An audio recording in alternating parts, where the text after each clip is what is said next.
Yung pong, yung pong nakaupo, pwede pa kayong tumayo uli.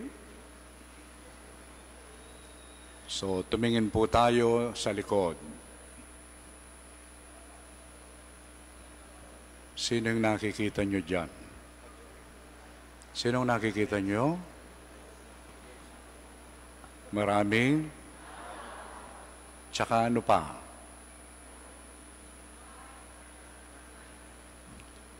Tsaka ano pa? Hindi nyo ba nakikita ang Panginoon sa bawat isa? O, magsiupo po muna kayo.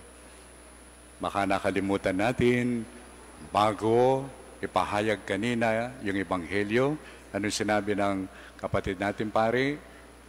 Nasa inyo ang Panginoon. Nasa inyo lahat. Nasa ating lahat. At siguro lahat kayo, marami sa inyo, hindi nyo ganong kilala yung nagpahayag ng mabuting balita, di ba? At nung sinabi niyo, sumainyo ang Panginoon, anong sinabi niyo? O, ibig sabihin, nasa Kanya rin. Ito po ang pinakabuod ng ating buhay. Hindi tayo nag-iisa sa ating paglalakbay sa mundo. Kasama natin ang Panginoon. At sa araw ding ito ay ating inaalala yung mga kapatid nating katutubo, no?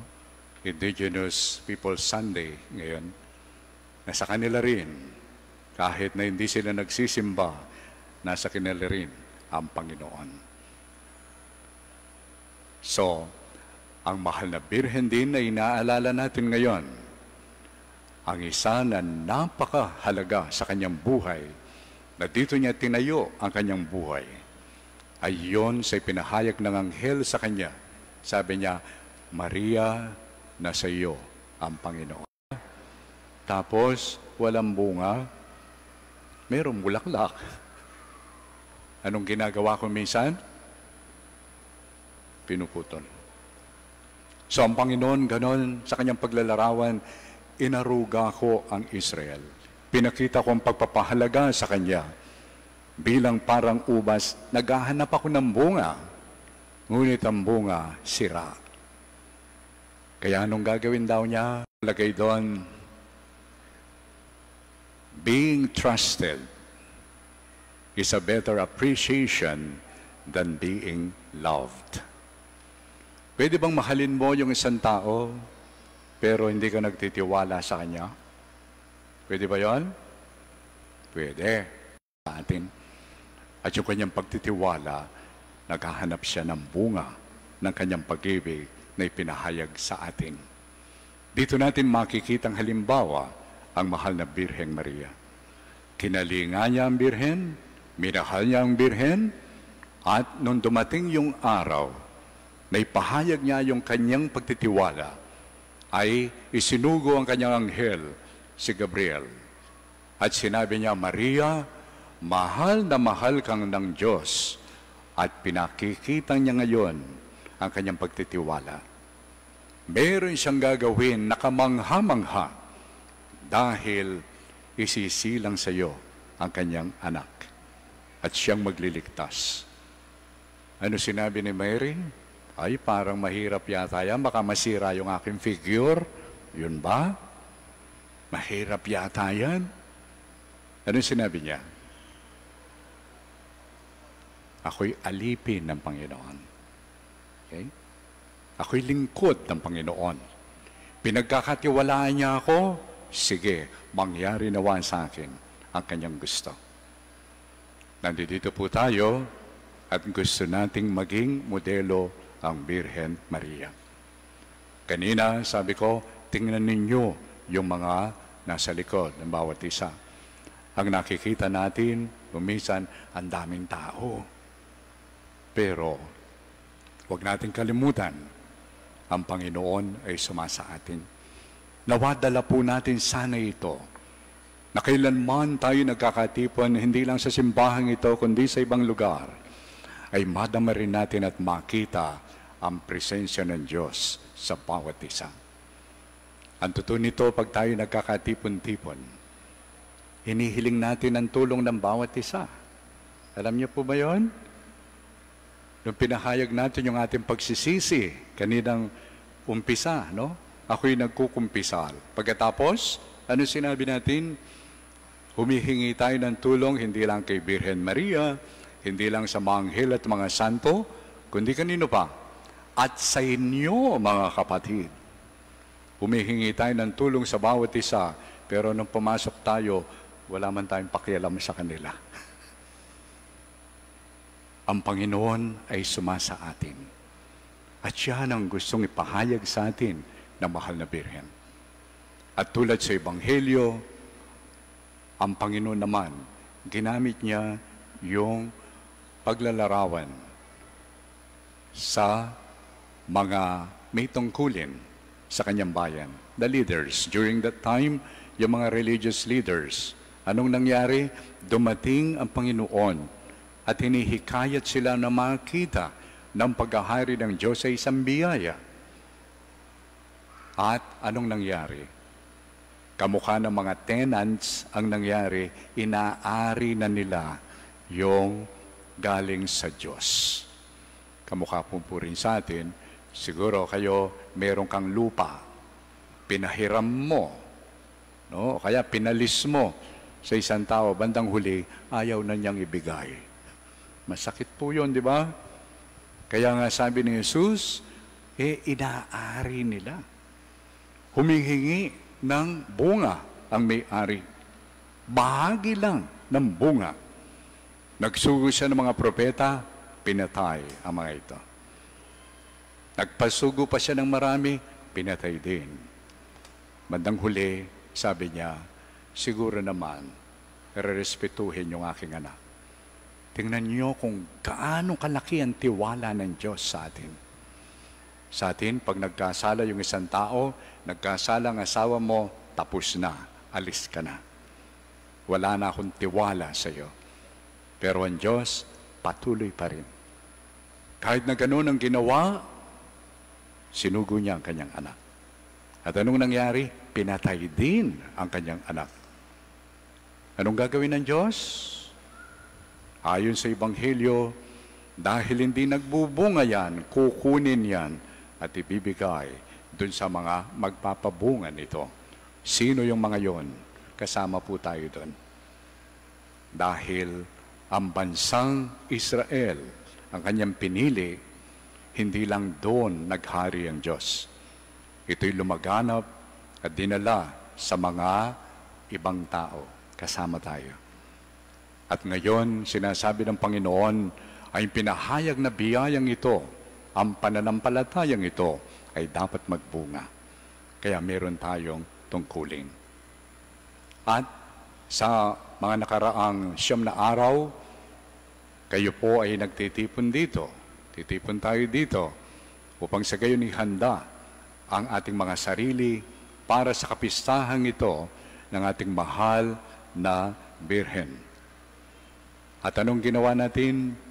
Tayo nagnilay. Tayo nagdasal. At ang pinili nating tema, Maria, katuwang sa pananalangin, pasasalamat, at pagbangon. So, yun po ang ating pinagnilayan. Una, pananalangin. Anong ibig sabihin ng pananalangin? Ang pinakaugat ng pananalangin, ibig sabihin nito, you or me cannot exist by ourselves. Okay? Meron tayong Diyos. Hindi tayo pwedeng mamuhay na tayo lang. Kailangan natin palaging iugat ang ating buhay at yung ating mga ginagawa ng pananampalataya. Diocese sa San Fernando, ang aking inihingi sa mga barangay, pagdasal ninyo ako. Sabi ko, ganito nyo ako ipagdasal. Sabihin niyo, Panginoon, huwag mo pong ibigay ang gusto ni Bishop Dong, kundi ang ibigay mo ang iyong gusto.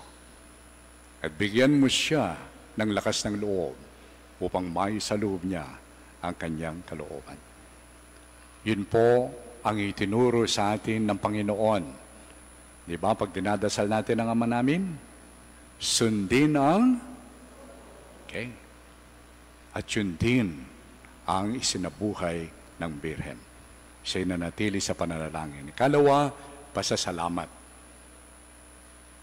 Naniniwala man tayo, lahat ay biyaya, di ba?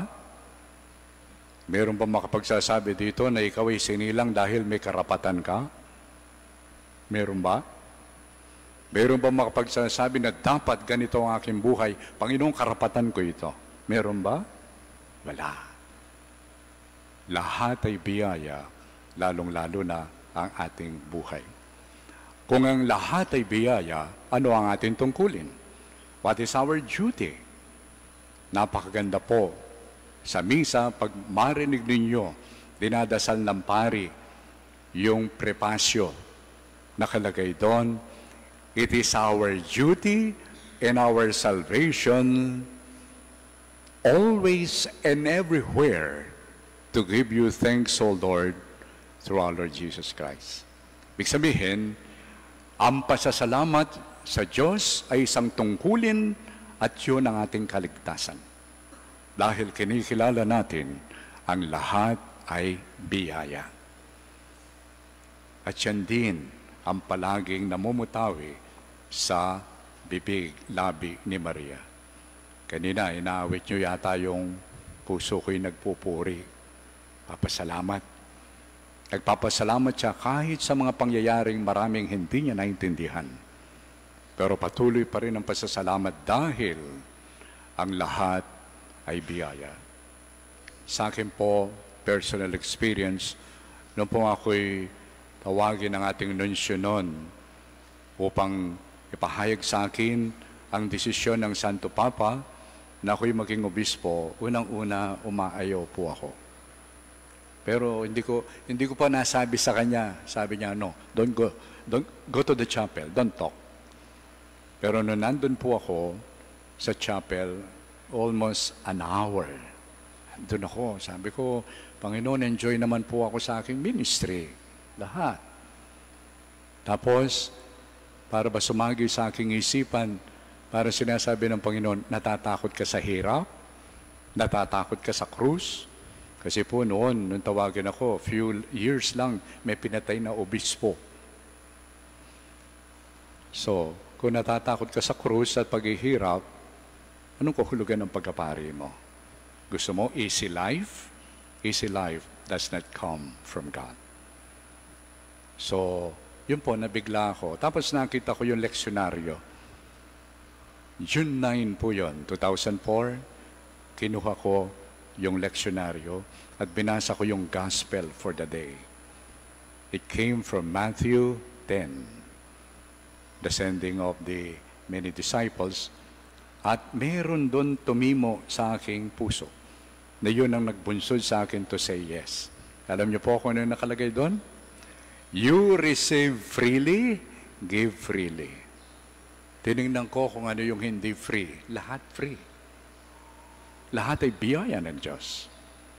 Kaya sa aking pasasalamat, sabi ko, Lord, okay, I am yours.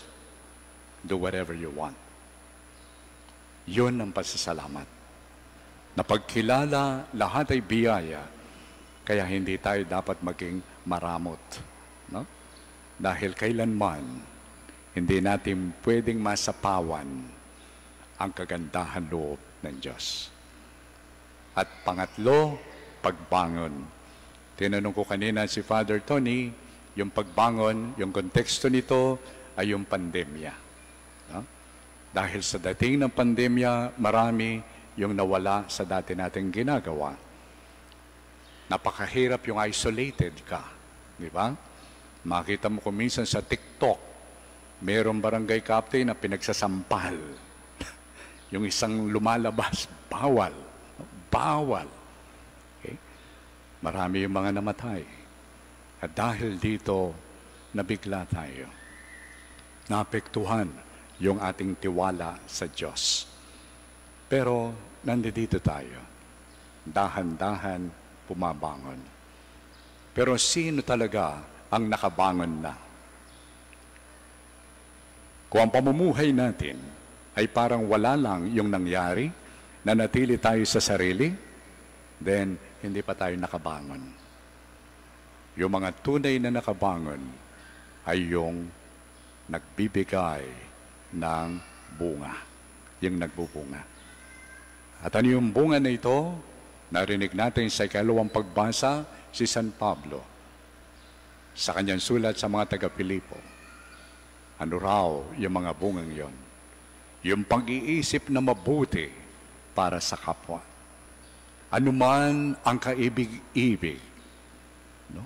Makatarungan, ano man ang mabuti na ginagawa upang lalong tumingkad ang kabutihan at kahalagahan ng kapwa, yan ang gagawin. At tayo ay magbubunga. Sa tulong ng ating mahal na Birheng Maria, nawa tayo ay patuloy na magbunga. Upang sa gayon, sa ating paglingon, makita natin yung COVID-19 ay hindi parusa, kundi pagkakataon na kung saan tayo ay nilinang ng Panginoon upang sa gayon magningning ang kanyang presensya sa bawat isa sa atin. Yun po ang hilingin nating biyaya. Santa Maria, ipanalangin mo kami.